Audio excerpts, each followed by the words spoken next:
Everyone. My name is John Pattison Williams, and I'm the coordinator of the Prairie Habitat Joint Venture Policy Committee. Many of you are familiar and names that we've seen on this list before, and then you also see the wonderful, back and forth, the tag teaming that Ian and I do. We are a well-oiled machine at this, sort of, after several years of working together.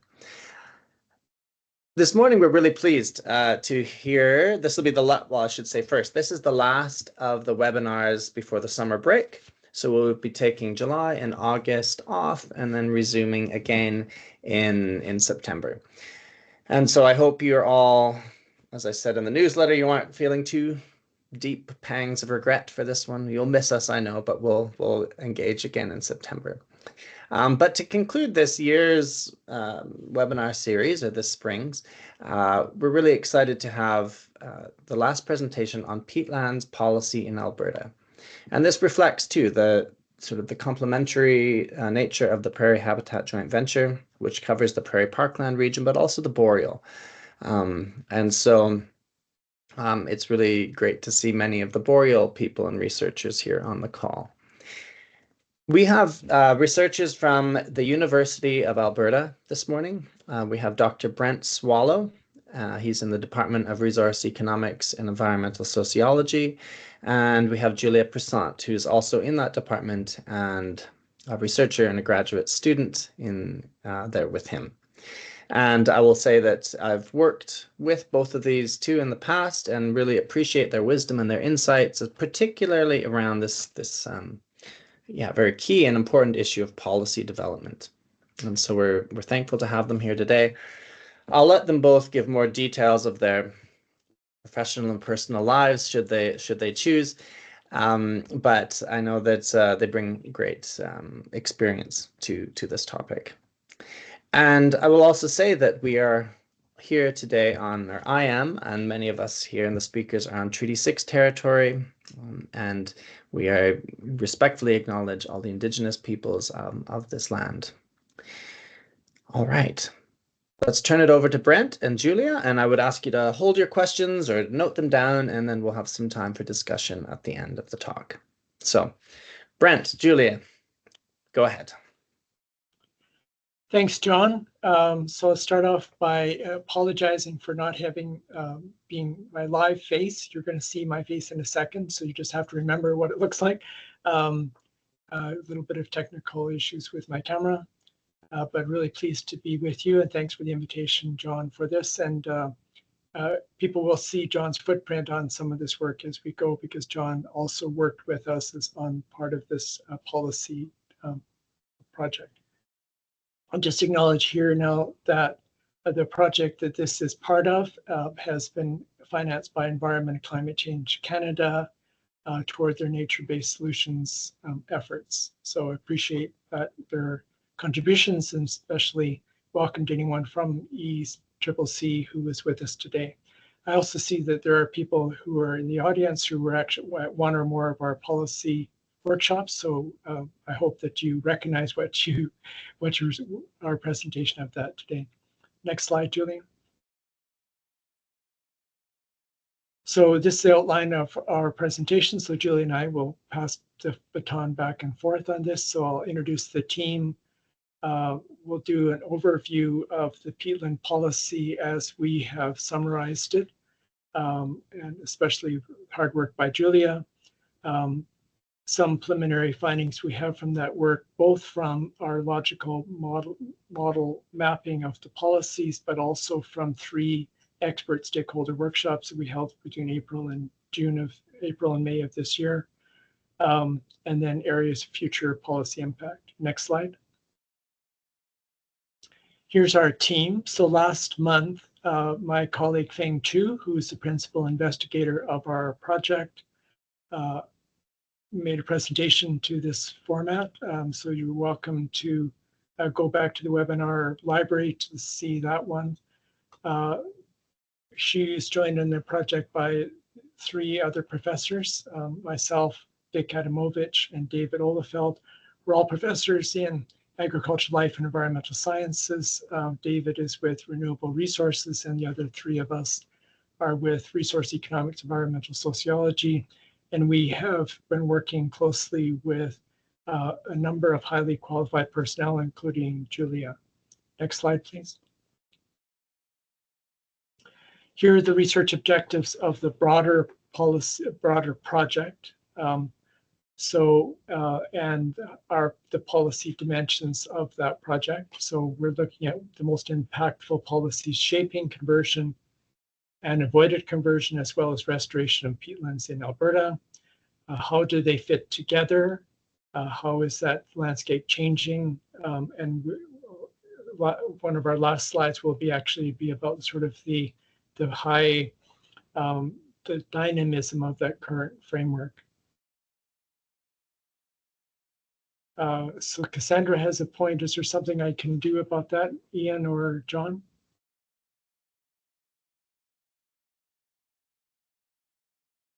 Pardon me, Brent, what was that? So there's a comment in the chat, I think, about some technical issue. Okay, hi Cassandra. Mine sounds fine. And Megan, it sounds the same. So maybe you have to check your settings. Yeah, sorry. If it continues, we'll follow up. Okay. So Thanks. our third objective is about the coherence of the policy landscapes. We'll refer to where that has emerged as a really important issue, both in Alberta, but also the rest of Canada and the rest of the world. Looking at how the policy landscape affects the contributions of peatlands to various sectors, or promote or limit the contributions of peatlands to those sectors, and opportunities for new policy innovations. We're working our way through all of these objectives today, and you'll see the progress we've made on each one of these so far. Next slide, please.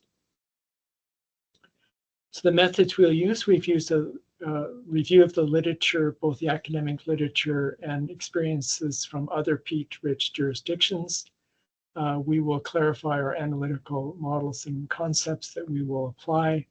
We reviewed a whole variety of policy documents that we've listed here, perhaps about 100 documents, studies of those policies.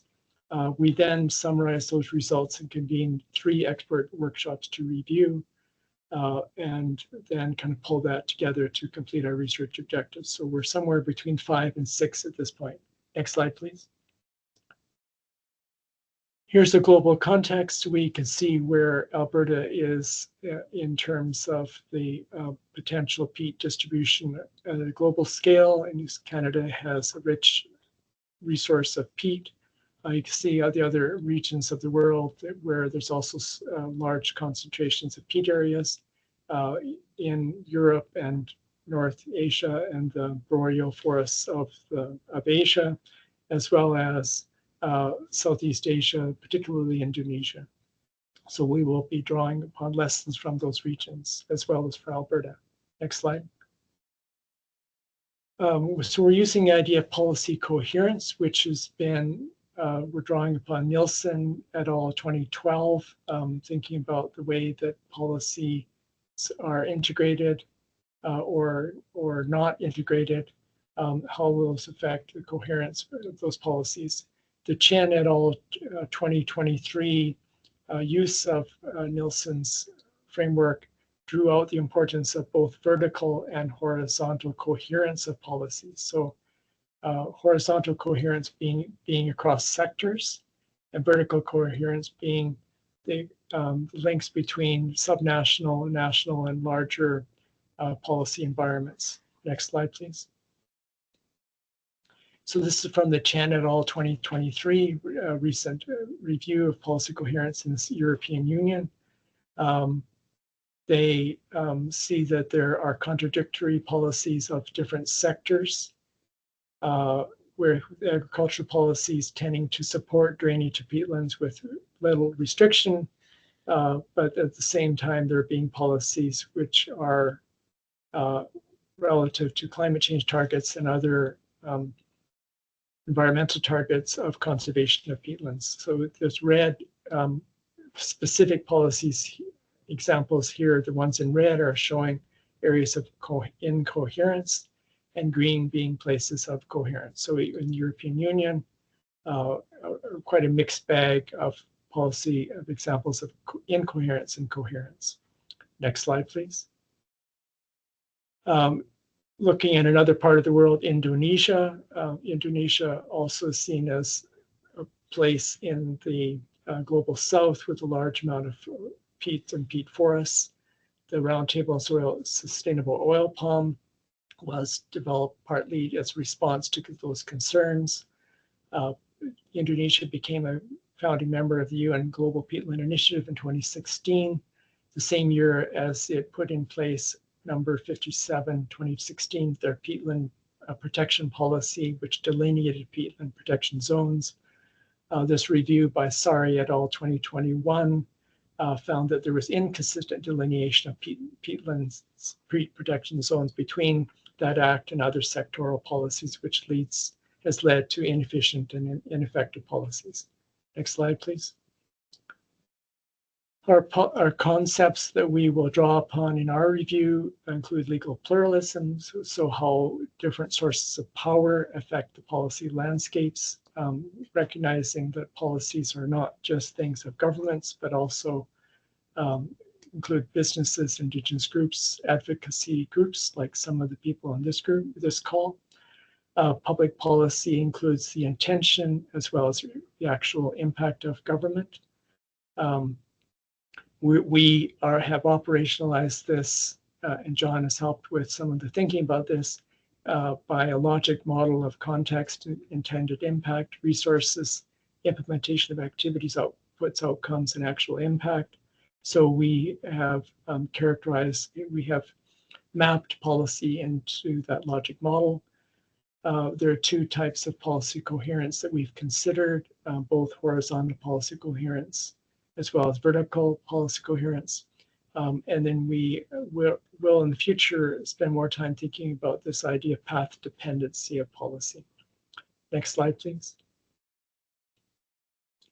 For moving to our work here in Canada and Alberta, thinking about the peatlands and the probability of peatland in different parts of Canada from this study by Thompson 2016. So the green areas of northern Alberta, as well as the areas near the Rocky Mountains, are areas of high probability of peat in Alberta. These peatlands are important both for a variety of ecosystem services, including flood control, biodiversity support, climate regulation. I read today about protection against some of the devastating effects of wildfires. Relative to greenhouse gas emissions, when disturbed, peatlands shift from carbon sinks to carbon emitters, releasing large amounts of carbon dioxide and methane. Next slide, please. So Alberta context, peatlands by Feng Chu's most recent and team's most recent review is the peatlands cover about 14% of the Alberta land area. They store a disproportionate amount of carbon. Two main causes that we have detected in the last 20 years or so have been through energy development, which has led to something like 3,700 square kilometers of loss of peatlands, while agriculture expansion has contributed to about 1,656 square kilometers of peatland loss. Next slide, please. So here's the last slide I will go over before handing off to Julia is this is the approach we've taken to think about policies in different sectors, peatland policies being at the center of the circle, wetland policies being most closely related to peatland and affecting peatlands. Then the areas and sectors which may replace natural ecosystems with human-dominated ecosystems like agriculture, forestry, mining, oil and gas, biodiversity ecosystems affect those land uses. The broader context within Alberta are the treaties 6, 8, and 10, as well as land use framework and regional planning processes. These provincial policies then are layered in also with federal policies we list here, as well as international commitments. Next slide, please. Okay, so Julia, this is my handover to you. Thank you, Brent. Hi, I'm Julia. My camera is working, so I'll just keep it on. Just find it helpful sometimes. So wanted to recognize that peatland policy and peatlands, as we saw from the map before, where they're located in Alberta, they follow along similar geographic lines, and also where the political lines are. For Alberta, where the green areas is where the majority of Crown land is, and also where the majority of First Nations and Métis territory are. You can see the line for Treaty 8, the green area, as well as the regional planning areas. They all follow along this boreal parkland split. So if a policy relates to the green area, it definitely affects peatlands, and that can cover how Crown land is managed, how economic development is managed, and how we protect critical habitats. And then we also wanted to make a point in our research that we don't discuss policy of peatlands without including First Nations and Métis perspectives, and they were at the table for our workshops that we held earlier in the year.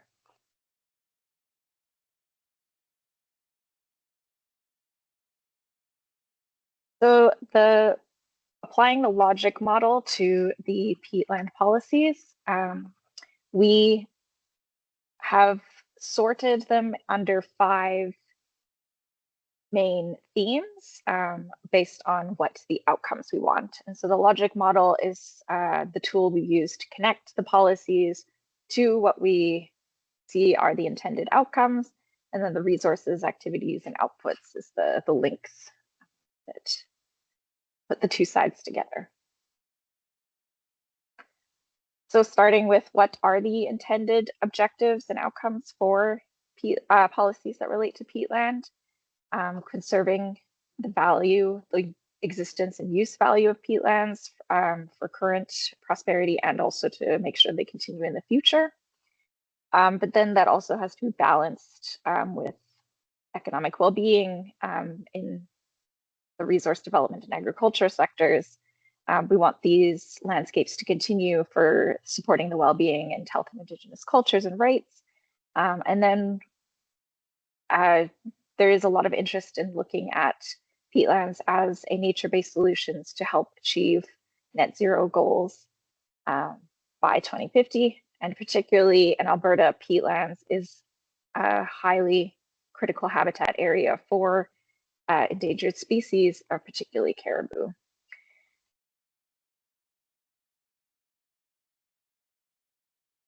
So the first logic model, looking at the conservation and restoration of peatlands, you can see there's a lot of policies that we've gathered here. And then I'll just draw attention to a few, particularly the Alberta wetland policy is definitely the most relevant in this case, very overarching for how wetlands and peatlands as a subcategory of wetlands are managed.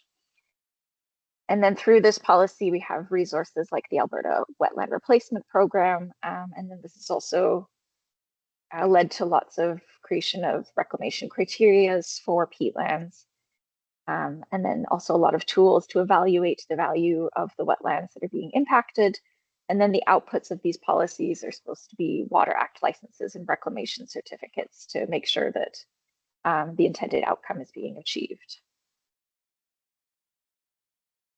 So moving on to the other one, very similar thoughts.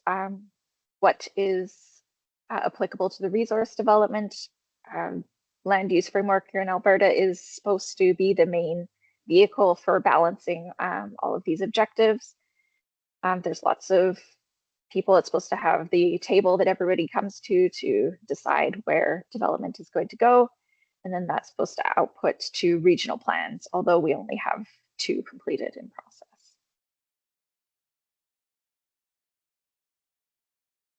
Looking from the lens of Indigenous rights, Alberta does have its own policies on how consultation is supposed to be managed.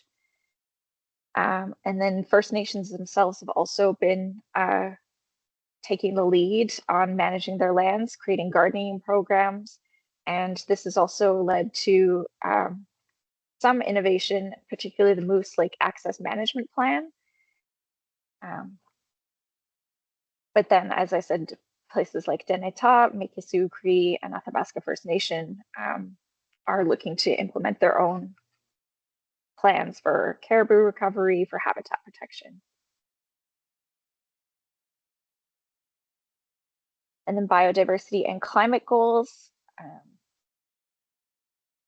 It's in the Alberta Emissions Reduction and Energy Development Plan, they do have a reference to peatlands as a potential avenue for nature-based solutions.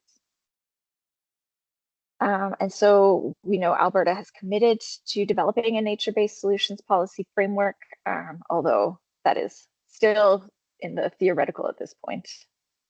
But there is some work being done on the restoration of legacy seismic lines, which we know are a huge source of disturbance in peatlands. And so part of that output is supposed to be sub-regional plans, particularly for caribou recovery, to make sure that they are on track to reach the 65% undisturbed habitat. And then finally, looking at the agriculture sector. Definitely how public lands are managed, particularly for grazing, croplands.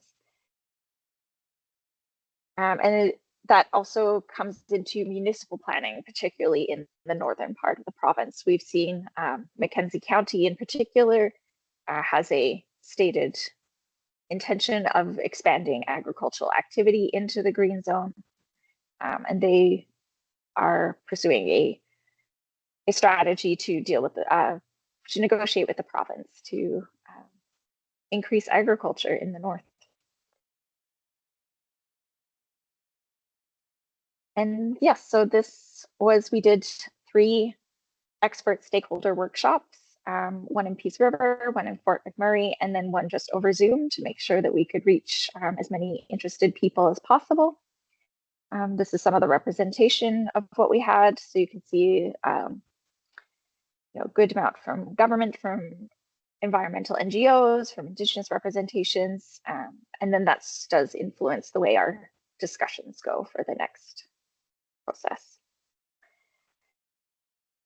So for these stakeholder workshops, we sort of split the discussion into these 4 results. So what were people's impressions? How did they think the baseline of peatland policy was? What were some solutions they could think of and next steps? So these are some of the things. Definitely talked a lot about the value of peatlands, what were the current policies, reclamation criteria, and future loss to agriculture. People identified some strengths, but many, many more challenges that they could see on the horizon.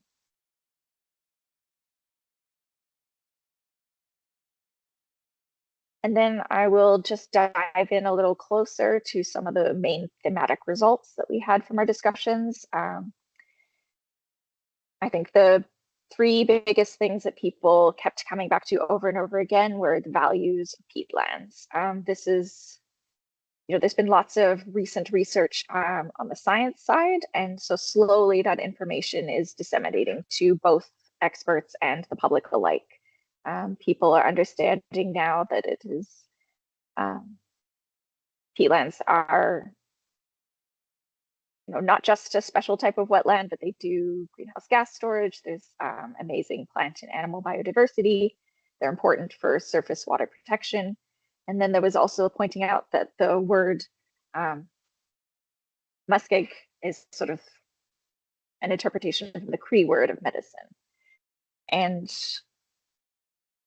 some people thought that the greenhouse gas storage was maybe a little too abstract, but lots of agreement for the other values.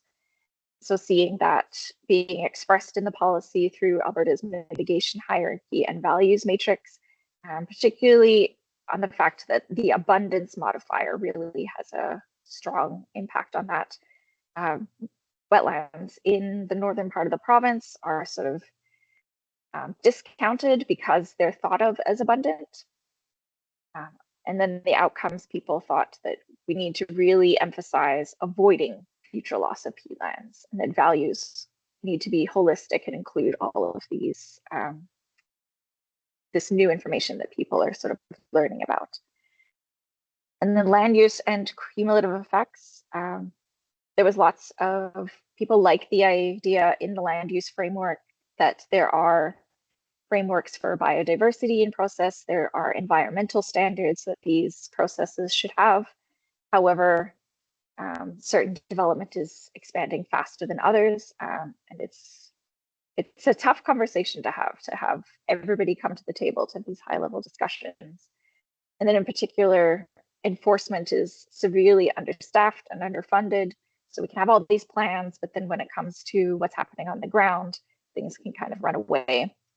There was also brought up the huge concern that cumulative effects for First Nations and Métis are excluded until you have these high-level discussions. However, that doesn't match when you're dealing with small areas on the ground.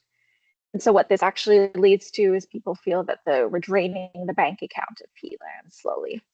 And it's death by 1,000 cuts. We have all these plans, and then as you get down to the ground, it doesn't happen. And there's a big mismatch of incentives for the private costs of preserving peatlands and the public benefits that would accrue from that. And then reclamation, it's the big idea that once you use a land, that you have to return it to the same state that it was. And reclamation for peatlands is possible, but it is very costly and quite inefficient at the moment.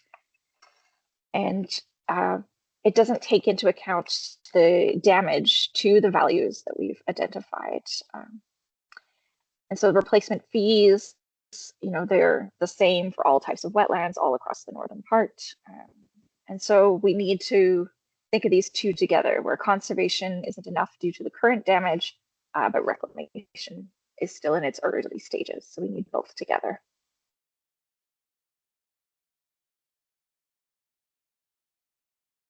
And Brent, I'll hand back to you. Okay, just to wrap up with 2 slides. One here is really, another way of looking at these kind of areas of solution, things that workshop participants agreed are things that they could work on together with other people who participated and other stakeholders. So if I go from 9 o'clock, so peatland mapping and inventory is something that we've invested in quite a bit, but also so has the Alberta Biodiversity Monitoring Initiative has done a lot of that, and more collaboration is needed. There should be more consideration and more consistent consideration of peatlands in regional planning. Those are very important in the legislation and needs to be enacted. There's need to build upon the current policies like the wetland policy that Alberta has had in place for the last several years. Accounting for peatland reclamation, as Julia just said. Also, as Julia noted, this mismatch between public and private benefits and costs. So the need for conservation and compensation and incentives for stewardship. And then among all of those who are working in this area, the need for shared and open data and collaboration. And then outside of that, we have 6 examples of each of these 6 areas that you can note. Next slide, please. So this is the last slide we have. So we don't have really conclusions because we're not at that point in our project.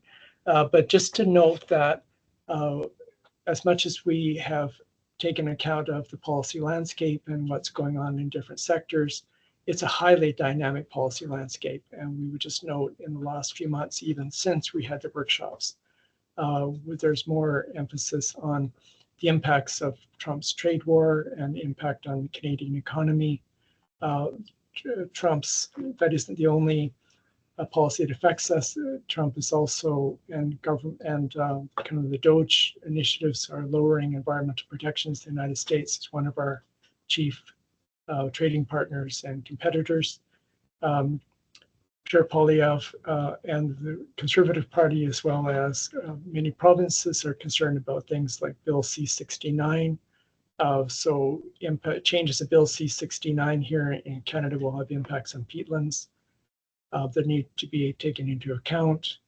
There is this emphasis on nation-building projects. Will that, and as part of Bill C-5, will that lead to changes in the way that peatland impacts are reviewed?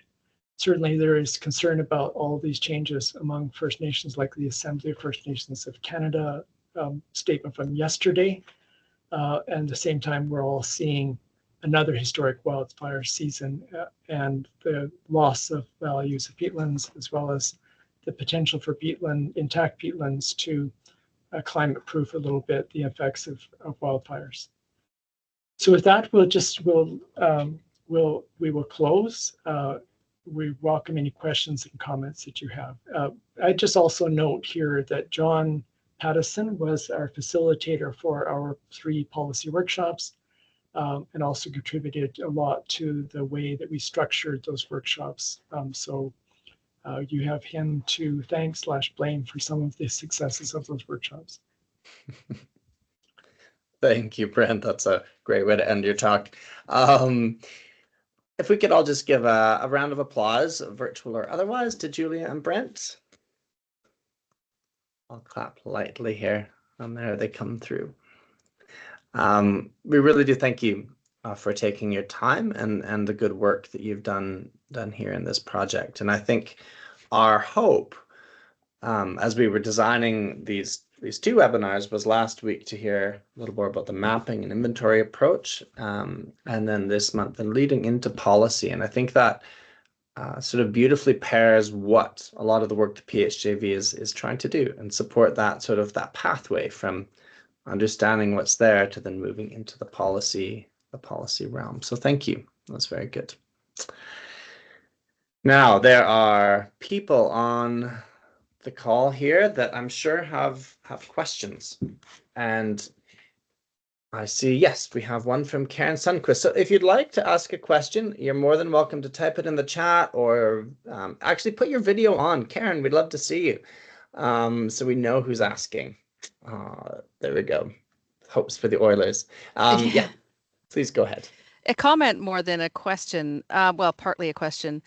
I'm from agriculture and irrigation. Your stats on the loss of peatland to agriculture was interesting.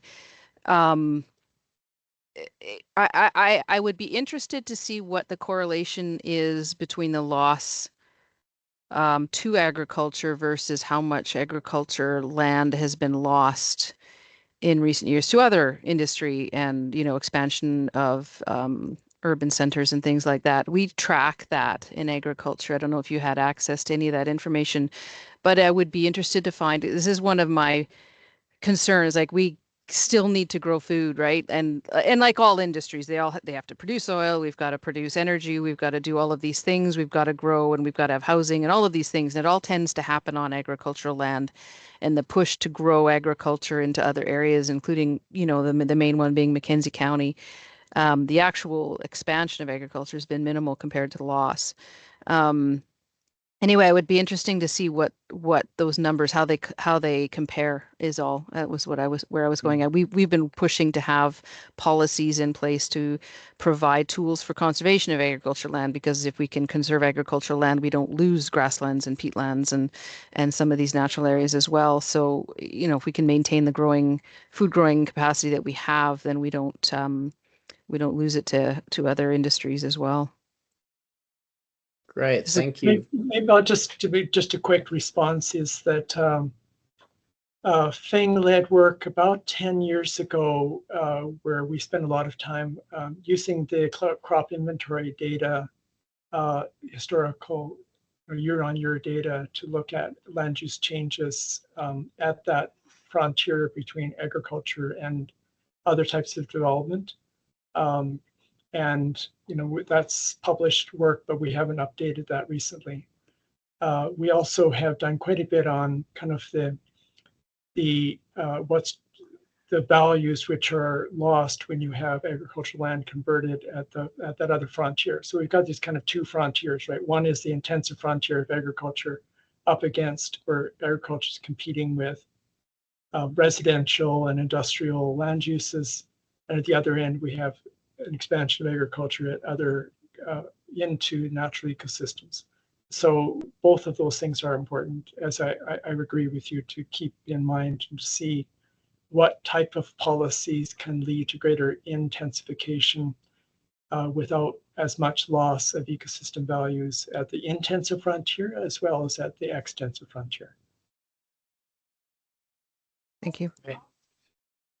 Thanks for that question, Karen, and the response, Brent, and perhaps a nice point of contact afterwards to discuss further. I do see a question in the chat from Lisa Neem. Thank you, Lisa. A question regarding Alberta's allocation and sustainable management of peat resources on public land, the 2017 document in your list. And so just a question about that. Perhaps it was missed. So. Yeah, and it looks like I did miss it when, you know, the slides, kind of the format was the same, so maybe I didn't see it when it came up. So thanks, Julia. Yeah, that's no problem. I know it's very easy to. It's very complicated in small font. We tried to pack in a lot, but. Thanks for that catch, Lisa and Julie, for highlighting that. It is policies. What fun! I mean, the joy and the challenge of putting these things together. So, thank you. Are there other questions amongst the group today?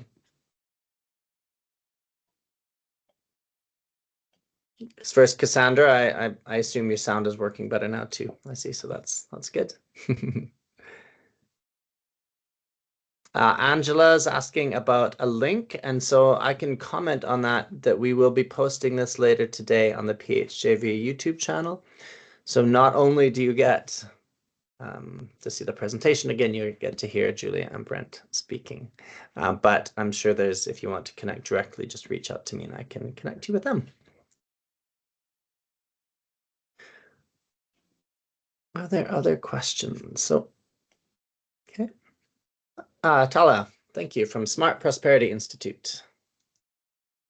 Just outing who you're from. Sorry, I should have said Karen's with Alberta Agriculture and Irrigation and Tala, but yeah, please go ahead and ask your question. Yeah, thanks, John. Yeah, thank you for the great presentation. I always love research projects that give you perspective from stakeholders on the ground. It really helps ground what we're doing in terms of trying to align our research with what kind of priorities people have on the ground in the landscapes. My question was a little bit related to the potential for deregulation. So in the context of Ontario recently passing Bill C5, which loosens environmental and species protection for fast-tracking mining projects, what are your thoughts on the risk of similar deregulatory shifts occurring in Alberta, particularly for peatland policy? And are there any mechanisms in place that could safeguard against this, or opportunities for learning or things that you heard from your stakeholders or that you're keeping an eye on? Yeah, just generally wondering about your thoughts on this evolving space, as you mentioned in your last slide.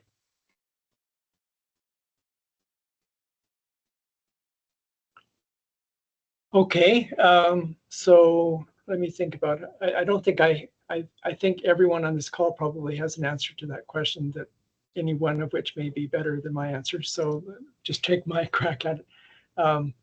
Is that we have a wetland policy that is the closest thing to a peatland policy, and that will be followed, I guess, until there's some good reason not to, as well as the land use planning.